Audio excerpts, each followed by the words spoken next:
আসলে সত্য কথা বলতে কি শাকিব খান সিনেমা করতে করতে বড় হয়েছে, সংগ্রাম নিয়ে বড় হয়েছে।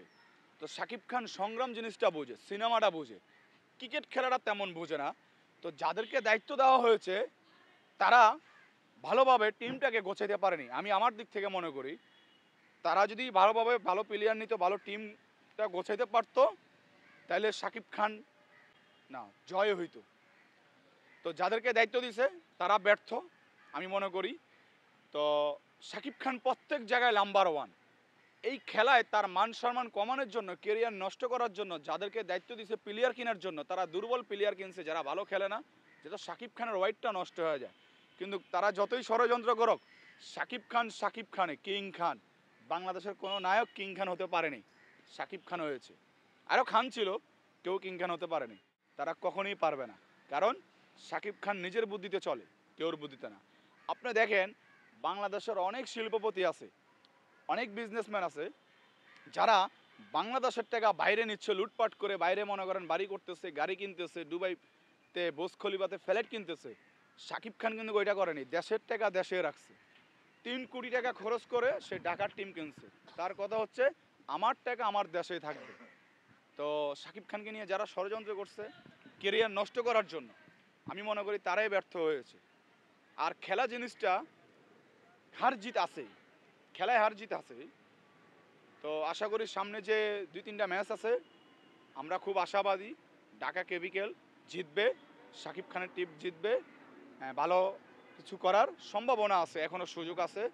আর আরেকটা জিনিস দেখেন, বাংলাদেশের শাকিব খান যেই উপর লেভেলে গিয়েছে সিনেমা করে, এই লেভেলে বাংলাদেশে কোনো মন্ত্রীর ছেলেও টাকা খরচ করে সিনেমা বানাইলে লাভ হবে না, শাকিব খানের কাছে তারাও যেতে পারবে না।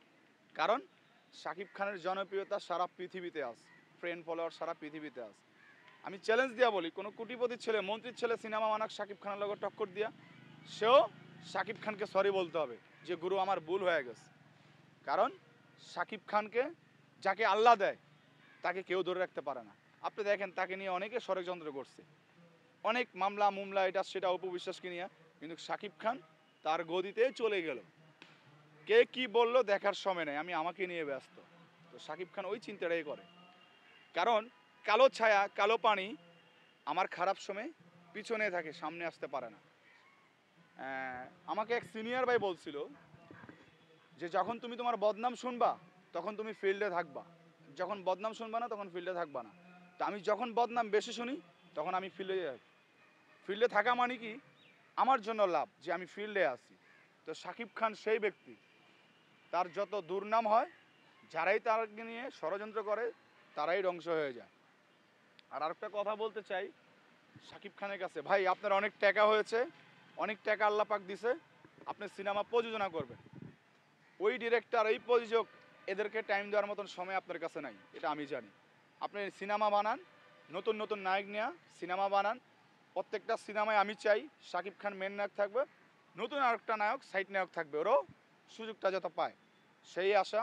আর শাকিব খানের সাথে যত সবাই মিলে কাজ করে বাংলা সিনেমা আশা এগিয়ে যাবে।